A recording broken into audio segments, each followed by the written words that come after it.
Praise the Lord. Merci Seigneur. Alléluia. Alléluia. C'est ici la journée que l'Éternel a faite et que cette journée soit pour nous un sujet d'allégresse et de joie. Parce que à toutes les fois que nous avons l'opportunité ou le privilège d'être en vie, d'être dans la présence de Dieu, connaissant et reconnaissant que Dieu est avec nous et qu'il vit en nous et qu'il a fait de multiples provisions, des provisions que en tant qu'humains nous ne pouvons pas énumérer. C'est notre devoir de célébrer pendant une journée, pendant la journée, pendant le temps,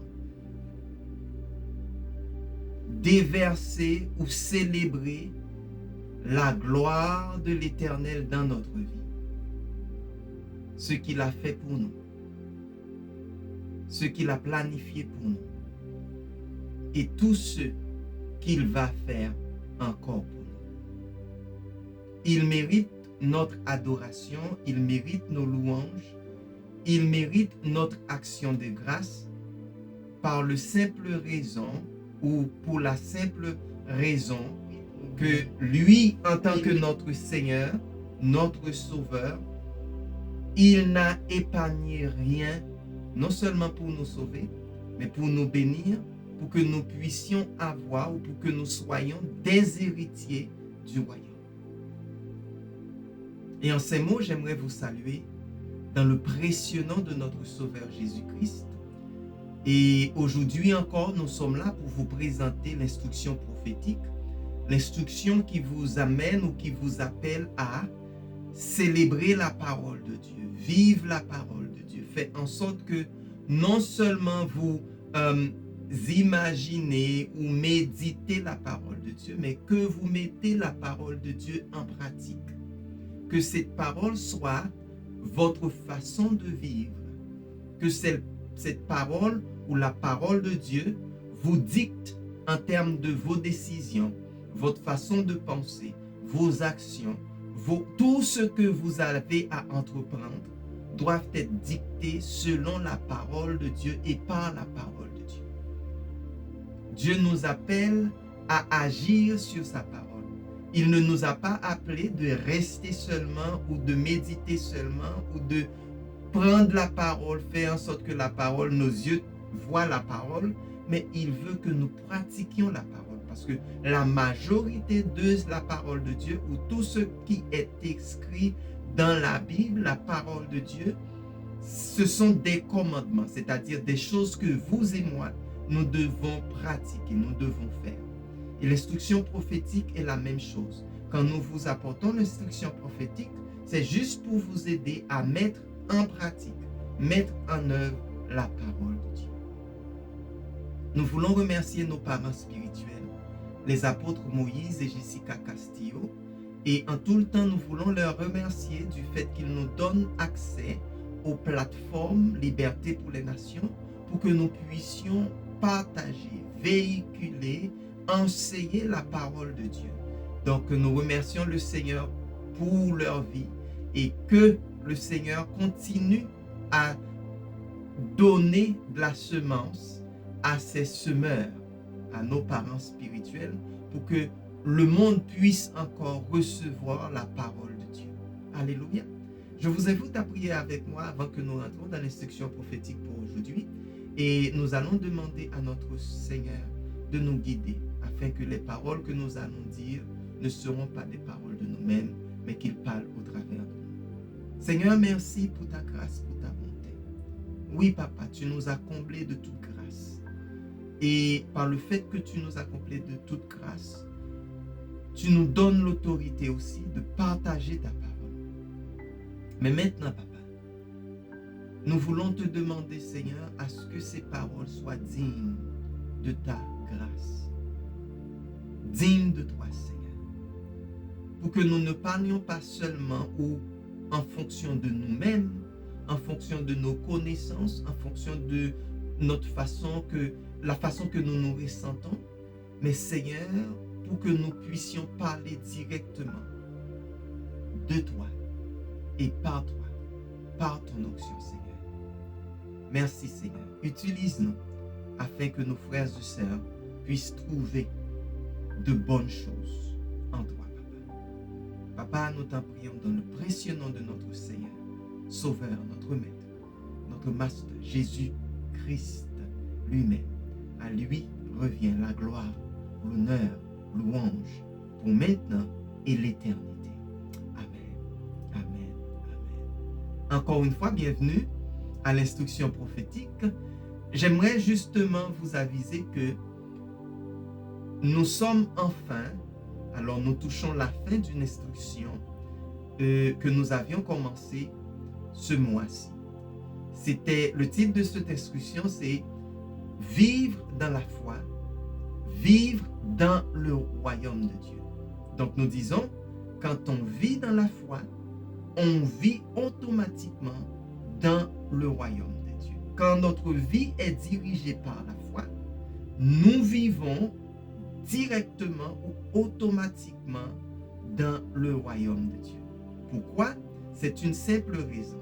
La raison, c'est que en tant qu'enfant de Dieu, lorsque nous obéissons à la parole de Dieu, lorsque nous faisons confiance à notre Seigneur et Sauveur, donc ça permet à ce que nous rentrons en harmonie avec ses plans.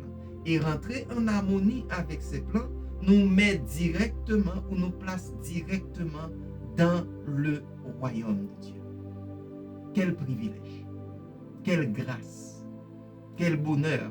Donc par le fait que nous puissions nous laisser marcher selon les principes de Dieu, selon ce que Dieu a dit, et que nous faisons confiance à ce que Dieu a dit, ça nous permet, en tant qu'enfants de Dieu, de vivre dans son royaume. Et c'est très important pour vous et moi, en tant qu'enfants de Dieu, parce que la foi maintenant va dicter nos actions. La foi maintenant va dicter notre façon de penser. La foi maintenant va dicter notre façon d'agir. La foi maintenant va dicter nos mouvements. La foi maintenant va dicter nos raisonnements. La foi maintenant va dicter notre être. Ce n'est pas simplement une question intellectuelle, ce n'est pas simplement le sentir, mais par le fait que nous faisons confiance à Dieu et que la foi permet au Saint-Esprit d'habiter en nous.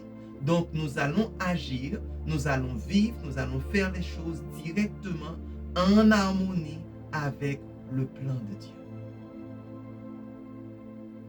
Donc, c'est à nous de vérifier à quel niveau nous sommes. Est-ce que nos exercices, est-ce que nos prises de décision, est-ce que nos façons d'agir, est-ce que notre compréhension est dictée totalement par la foi, par la confiance que nous avons en Dieu, par la dictée de Dieu. Donc, la foi est tout ce qui est fondé dans la parole. Donc, tout ce qu'on fait, tout ce qu'on dit, tout ce qu'on exerce, tout ce qu'on partage, dès que c'est dicté ou fondé dans la parole, sur la parole, ça accouche directement la foi. Et la foi, c'est ce qui meut la main de Dieu. Donc, c'est par la foi qu'on peut faire bouger le Seigneur. C'est par la foi qu'on peut faire bouger l'accomplissement de Dieu. C'est par la foi que ce que Dieu a dit dans notre vie, ce que Dieu a dit dans sa parole, va voir le jour. C'est par la foi. Et cette foi, c'est pas seulement, ça vient pas seulement de Dieu, mais ce que nous acceptons ou nous laissons exercer de par la parole. C'est-à-dire, notre agissement est directement lié avec la parole. Donc, nous entrons en harmonie, nous entrons en connivence avec le Seigneur et nous voyons le résultat. Pour vous qui êtes enfants de Dieu, j'aimerais que vous sachiez que le royaume de Dieu englobe tout. Le royaume de Dieu est plus grand que ce que vous et moi nous appelons univers. C'est plus large, c'est plus complexe que ça. D'ailleurs, l'univers réside dans le royaume de Dieu. Donc, si on se considère comme enfant de Dieu, cela veut dire aussi que vous possédez ou on possède, on est héritier de l'univers, de tout ce qui est de Dieu, de toute la création. Donc, le royaume est établi de par la foi.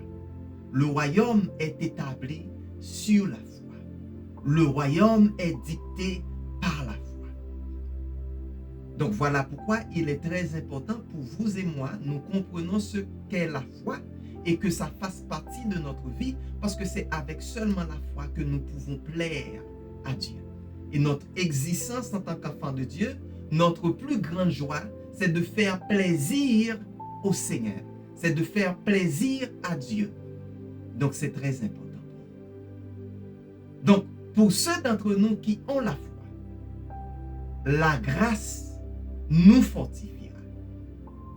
Donc, puisque vous et moi, nous avons la foi, puisque vous et moi, nous voulons plaire à Dieu, puisque vous et moi, notre agissement, nos actions, nos déterminations, notre conception de la vie est basée sur la foi, la grâce de Dieu en retour nous fortifiera.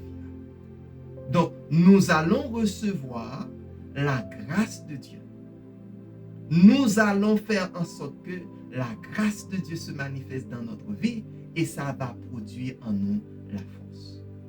C'est pourquoi nous, dans Liberté pour les Nations, nous sommes et nous aimons être des agents de changement. Imaginez, avec la grâce de Dieu, nous pouvons tout faire parce que tout ce que nous allons faire seront basés sur la foi, donc en harmonie avec le plan de Dieu. Donc cela permet à ce que nous pouvons être des agents des agents de changement, des agents d'amour, des agents de paix, des agents de grâce, des agents de miracle, des représentants directs et autorisés par Dieu. Parce que nous sommes en affaire avec lui. Nous sommes ses enfants, nous lui représentons et du fait que notre représentation, ce n'est pas nous-mêmes, nous n'agissons pas de par nous-mêmes, nous représentons le Seigneur, donc il y aura de changement. Et je laisse cette partie pour que vous puissiez réfléchir. Quelle sorte de changement que le Seigneur nous appelle à appliquer dans ce monde? Vous savez bien que la Bible nous parle que la création attend avec ardent désir, c'est-à-dire avec impatience pour que les enfants de Dieu reçoivent la révélation. Parce que de par la révélation de Dieu, nous allons vraiment apporter du changement. Nous allons apporter du nouveau. Nous allons apporter de l'épanouissement. Nous allons apporter la paix. Nous allons apporter tout ce qui vient de Dieu. Donc, nous allons apporter le ciel à la terre. Nous allons faire en sorte que cette même structure qui existe dans les cieux soit appliquée sur terre. Voilà pourquoi la création attend. La création gémit. La création veut recevoir ce que les enfants de Dieu ont pu recevoir par la révélation. Donc c'est très important. C'est très important pour vous et moi. Souvenons-nous que tout ce temps, tout ce que nous faisons, quel que soit l'événement, quelle que soit l'activité que nous faisons dans l'Église, tout ce que nous avons comme plan doit avoir pour objectif que les gens croient en Jésus. Donc, l'objectif est de parler de Jésus-Christ. C'est notre appel. C'est notre appel. C'est ce que le Seigneur demande de nous. C'est ce que le Seigneur veut de nous. Tout ce qu'on fait vraiment, c'est de propager. Parler du Seigneur. Parler de son amour. Parler de sa gloire. Parler de sa bonté. Parler du plan éternel qu'il a fait pour nous. Et si je veux répéter quelque chose qui est vraiment clair, qu'on voit tout le temps, c'est de dire que nous sommes dans une période sombre. Le monde maintenant vit dans cette noirceur vraiment opaque. Mais nous allons être dans la lumière. Malgré que le monde vit dans dans le noir, nous allons être dans la lumière. Et si nous sommes dans la lumière, c'est que nous devons prendre l'évangile. Nous devons parler de Jésus-Christ en permanence. Nous devons parler de Jésus-Christ d'une façon éternelle. C'est notre appel encore une fois. N'oubliez pas, enfants de Dieu, c'est notre appel. Où est-ce que vous êtes? Avec qui vous rencontrez? Quelle est votre responsabilité? Quelle décision que vous prenez? Il faut que tout soit fait dans l'objectif de représenter le Seigneur et de parler du Seigneur. Notre thème pour aujourd'hui est ordonnance mise à jour. Je vais le répéter, ordonnance mise à jour. Et je vais vérifier avec vous le verset qui suit. C'est Marc 16, le verset 15 à 16. Marc 16, le verset 15 à 16. Je vais le lire pour vous dans la version Bible des semeurs. OK? Donc vous allez pouvoir lire avec moi parce que je vais le mettre à l'écran. Qu'est-ce que cela dit? Et il leur dit, allez dans le monde entier, proclamez l'évangile à tous les hommes. Celui qui croira et sera baptisé sera sauvé. J'aimerais que vous souligniez ou vous portez l'emphase à celui qui croira et sera baptisé. Celui qui croira et sera baptisé. Résultat, sera sauvé. Mais celui qui ne croira pas sera condamné. Donc, celui qui ne croira pas et qui ne sera pas baptisé sera condamné. Je répète, celui qui croira et sera baptisé sera sauvé. Mais celui qui ne croira pas sera condamné. Il y a une chose qui est très importante que nous allons débattre aujourd'hui avec vous. Si vous êtes enfant de Dieu ou si vous sentez que le Seigneur parle à votre cœur, que vous soyez avisés.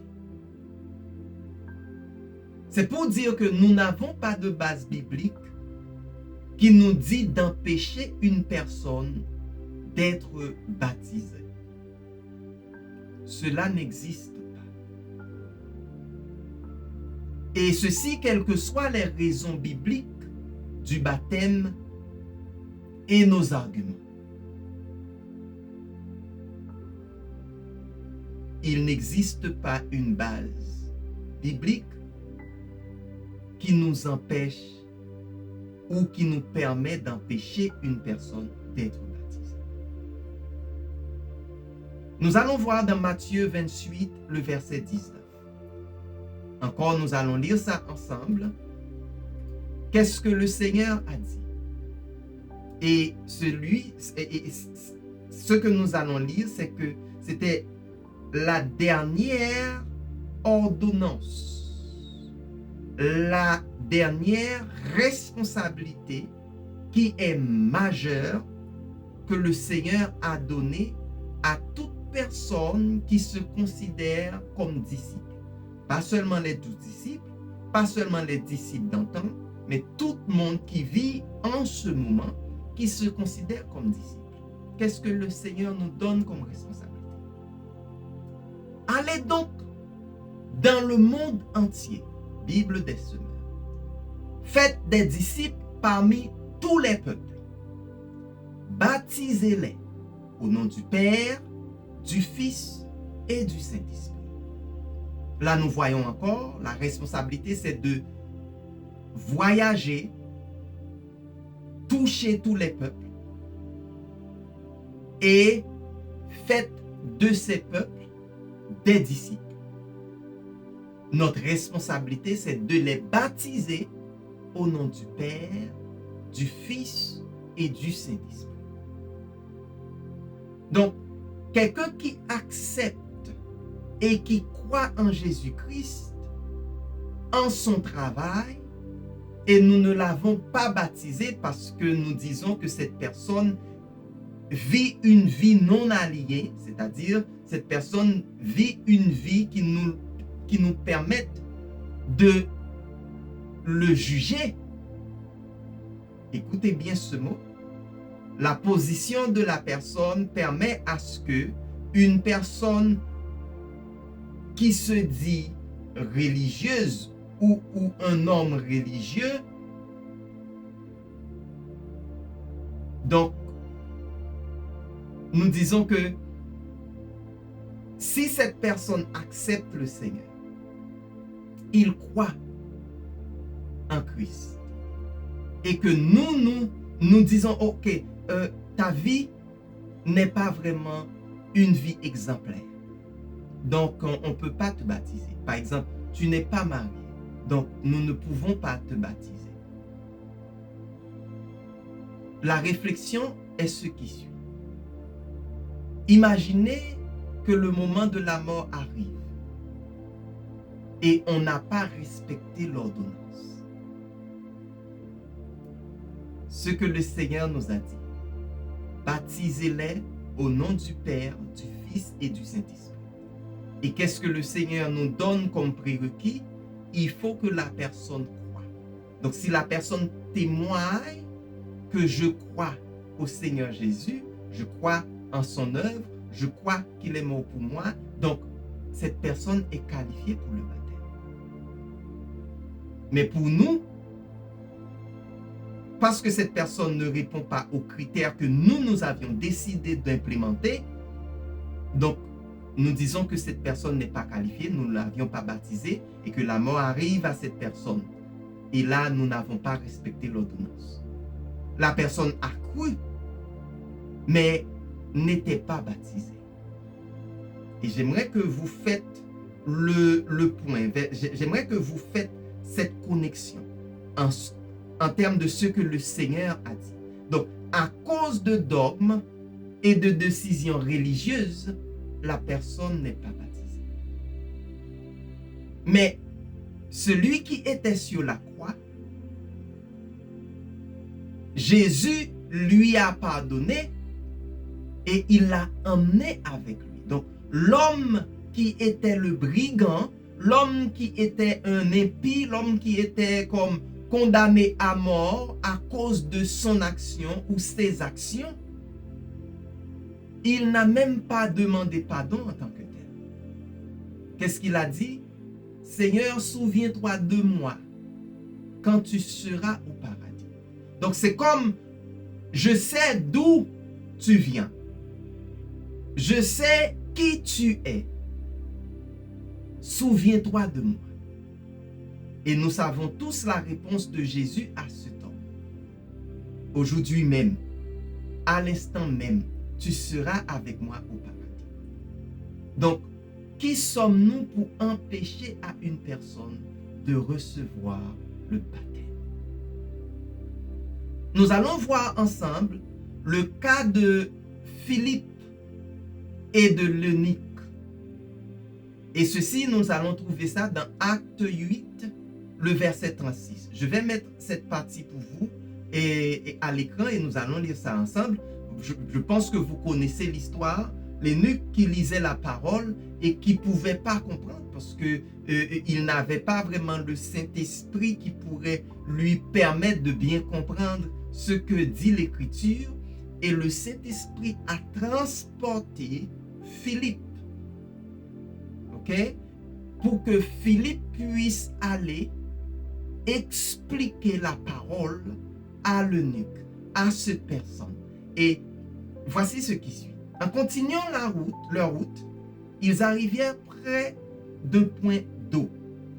Alors, le dignitaire s'écria, « Voici l'eau. Qu'est-ce qui m'empêche ou qu'est-ce qui empêche que je sois baptisé? » Il a répété, « Voici l'eau. Qu'est-ce qui empêche que je sois baptisé? » Ça, c'est une question que si vous n'êtes pas encore baptisé, si vous n'êtes pas encore, ou si vous êtes la personne qui a pris la décision de ne pas baptiser les autres, voici l'eau. Qu'est-ce qui empêche que je sois baptisé? Qu'est-ce qui empêche que la personne soit baptisée? Nous allons voir le verset 28. Le verset 38, après que l'eunuque a posé cette question, voilà l'action qui s'est faite. Aussitôt, il donna l'ordre d'arrêter le char. Philippe et le dignitaire descendirent tous deux dans l'eau et Philippe le baptise.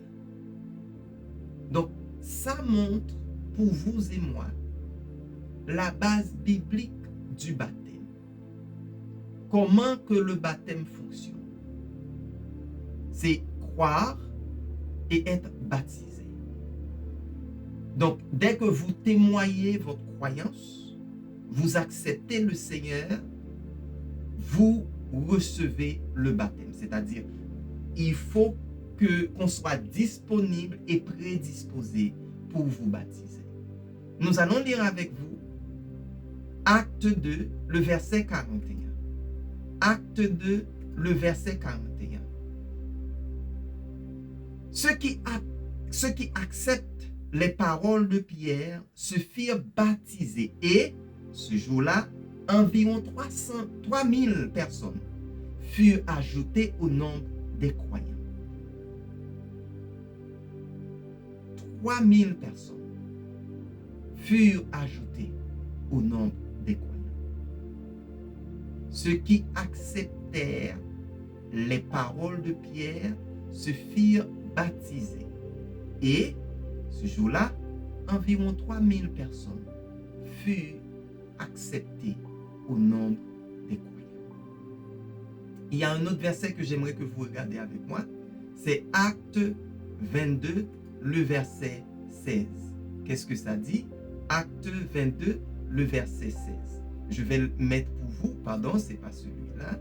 Un instant. C'est « Et maintenant, pourquoi tarder? Lève-toi, fais-toi baptiser et sois lavé de tes péchés et prie le Seigneur. » Combien de temps faut-il attendre pour se faire baptiser? Ça, c'est une question que peut-être si vous êtes à peine converti, c'est-à-dire vous acceptez le Seigneur et vous déclarez que le Seigneur est mon maître, je lui donne ma vie, je renonce à tous les mauvais actes ou les péchés ou le royaume du diable. D'antan, j'ai décidé de suivre Jésus et je demandais au Seigneur de me laver de tous mes péchés, de toutes ces choses. Maintenant, combien de temps faut-il attendre pour se faire baptiser? Combien de temps? La Bible ne mentionne pas qu'il faut attendre un certain temps. Ça n'existe pas qu'on doit attendre un certain temps pour se faire baptiser. Parce qu'une fois que vous croyez ce que Jésus-Christ a fait pour vous, vous lui donnez ou vous lui demandez de vous pardonner de vos péchés, bien entendu, vous êtes prêt à être baptisé. Donc, ça doit être clair pour vous, dans votre pensée, dans votre conscience, dans votre compréhension, qu'une fois que le Seigneur, vous acceptez le Seigneur, vous êtes prêt à être baptisé.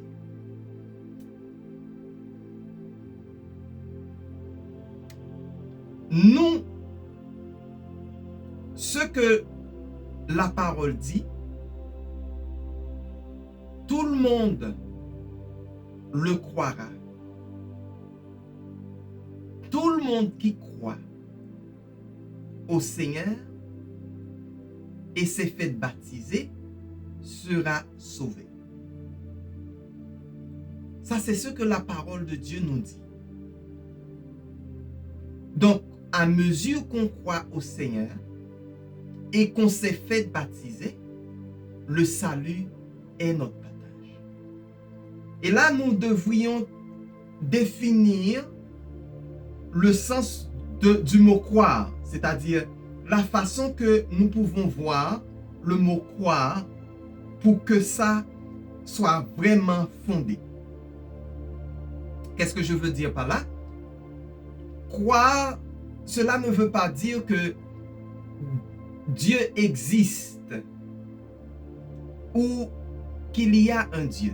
Des fois, on pense que, ok, dès que vous dites à la personne que est-ce que vous êtes croyant, la personne va vous dire Oui, je suis croyant. Je suis croyant parce que je crois que Dieu existe. Je crois qu'il y a un Dieu. C'est pas ça vraiment. Mais croire que Jésus-Christ est celui qui est venu et qui est mort pour nous. Là, on dit vraiment qu'on croit. C'est quoi au fond de nous-mêmes ou au fond de vous qu'il a payé pour vos péchés sur la croix du Calvaire. Que son sang nous a été purifiés. Alors par son sang, nous avons été purifiés. Que nous avons été justifiés. Que nous sommes la justice de Dieu en Jésus-Christ. C'est ça le mot croire. Croire au Seigneur. Croire en Dieu. C'est ça que cela veut dire vraiment. Pourquoi? Jésus-Christ a dit, il a déclaré, il nous a fait connaître et comprendre qu'il est le chemin, la vérité et la vie, et personne ne peut toucher le Père, ne peut voir le Père, ne peut rentrer en communion, en connexion avec le Père sans passer par lui. Il est le chemin. Il est l'unique porte pour arriver à Dieu. Donc, voilà la raison pour laquelle, en croyant au Seigneur Jésus-Christ, c'est ça qui qualifie vraiment votre croyance. Donc, vous croyez que nous avons été enterrés et ressuscités avec lui. Et ressuscités pour vivre dans l'éternité et avoir une vie abondante ici sur terre. Donc, une vie abondante en termes d'esprit de Dieu, des fruits de l'esprit, de la grâce de Dieu, abondance de toutes bonnes choses.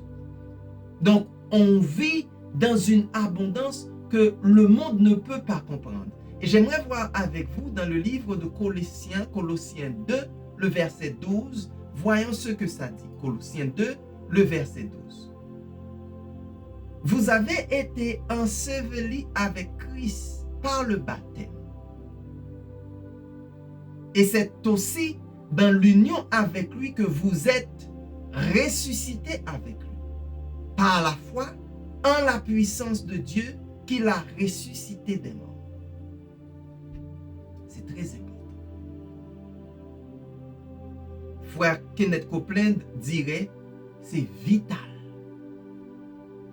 On ne peut pas parler de vie, on ne peut pas parler de vie éternelle sans le baptême, sans que vous avez été connecté avec Christ, sans que vous soyez ressuscité avec lui, sans que vous fassiez un avec lui. Donc, vous et moi, nous sommes appelés à comprendre le baptême de cette manière. Donc, c'est vital qu'on baptise la personne qui croit. C'est vital qu'on reçoit la personne qui croit. C'est vital que dès que la personne déclare ça, que la personne est aussi prête à se faire baptiser. Et de par là, on peut voir que en Jésus-Christ, nous avons reçu le salut. Le salut qui nous garantit la vie éternelle. Par sa grâce, et c'est croire ce qu'il a fait pour nous. Et c'est ça qui nous met dans une relation. Dans une relation de vie. Dans une relation d'amour avec le Père. Avec notre Dieu tant chéri. C'est ça. Donc, au baptême, mon frère, ma soeur, j'aimerais que vous sachiez ceci. Ok? Au baptême, nous annonçons, premièrement, au monde spirituel, que nous sommes avec Christ. Donc oui, nous pouvons déclarer que nous croyons en Christ. Mais le baptême rend témoignage que nous sommes avec Christ, que nous sommes pour lui et que nous sommes en lui. Donc le monde spirituel, dès que le monde spirituel nous voit, il va voir Christ en nous. Il va nous voir en Christ. Donc notre apparition automatiquement introduit Jésus-Christ. C'est très important. Donc, si vous êtes enfant de Dieu, quand même, vous êtes passé par le baptême. Deuxièmement, le baptême dit, ensemble crucifiés, que nous étions morts dans les offenses et dans le péché, mais que nous avons été ressuscités. Ressuscités pourquoi? Pour une nouvelle vie. Donc la vie, c'est ça, c'est la raison pour laquelle que nous disons que les choses anciennes sont passées. Et pour nous, en tant qu'enfants de Dieu, toute chose est devenue nouvelle. Le Seigneur nous parle. Le Seigneur nous avise. Le Seigneur témoigne. Le Seigneur nous fait comprendre que notre vie nouvelle est aussi passée par le baptême. La troisième partie qui est très importante pour nous, c'est que dans le monde naturel, nous y annonçons alors que nous avons le pardon et la victoire. Donc, nous ne sommes pas des gens ordinaires. Dieu nous a pardonnés. Il nous a purifiés. Maintenant, nous ne sommes pas un simple homme, un homme animal, un homme biologique seulement, mais nous sommes des hommes spirituels qui ressemblent à Jésus-Christ. Nous sommes des enfants de Dieu. Donc, ceci étant dit, il n'y a pas d'obstacle à se faire baptiser. Et c'est la raison pour laquelle que le NIC a dit que cela commence. Et nous le voyons dans Acte 22, le verset 16.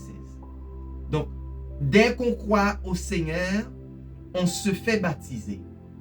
Tout est fait. Et j'aimerais encore mettre pour vous Acte 22, le verset 16. Qu'est-ce que cela dit? Et maintenant, pourquoi tarder? Pourquoi tarder? Lève-toi, fais-toi baptiser et sois lavé de tes péchés en priant le Seigneur. Il y a certaines versions qui disent en invoquant le Seigneur. Quand on évoque le Seigneur, qu'est-ce qu'on dit? On demande de l'aide. Et cette aide, c'est donne-moi la protection. Je veux ta présence. Je veux, Seigneur, que tu sois mon guide. Je veux que tu fasses partie de ma vie. Je veux que tu prennes en charge ma vie. Je ne veux pas vivre de moi-même, de par moi-même. Je veux vivre selon ta présence, selon ton dicté, selon ce que tu me dis, Seigneur, selon tes principes. Je veux vivre dans la foi. Et là, la question vous arrive. Qu'est-ce qui nous empêche d'être baptisés? Qu'est-ce qui empêche le baptême? Pourquoi il nous faut du temps pour se faire baptiser? Et c'est là que je veux mettre à jour cette ordonnance. C'est notre responsabilité de baptiser le monde. Dieu nous appelle à baptiser le monde. Et nous remercions le Seigneur parce que l'eau est disponible.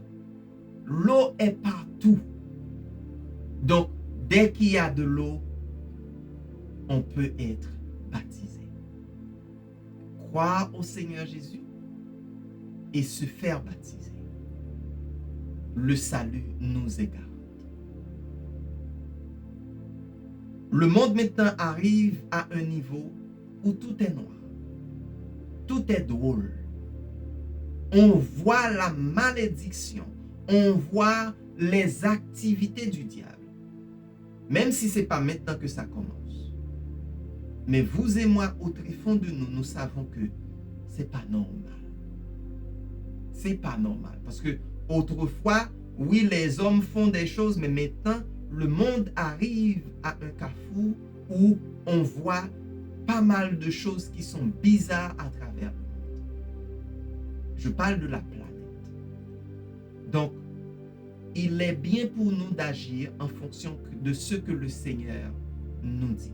Parce que nous n'avons pas trop de temps. Donc, dès que la personne croit au Seigneur Jésus, dès que la personne accepte le Seigneur Jésus, dès que la personne confesse le Seigneur Jésus, notre devoir en tant que disciple, c'est de baptiser cette personne le plus rapidement possible. Quand on croit, on se fait baptiser, on sera sauvé. Donc, que cette parole vous touche. Que cette parole vous guide, que vous soyez illuminés par cette parole. Le Seigneur veut que nous agissions en fonction de ces ordonnances. Baptisez les gens. Je vous bénis et je sais que le Seigneur va vous permettre de bien assimiler cette instruction prophétique, de bien comprendre ce que le Seigneur veut nous partager, comment il veut que nous agissions. Et ça va permettre à ce que nous mettons en pratique, vite, sans tarder, la parole de Dieu.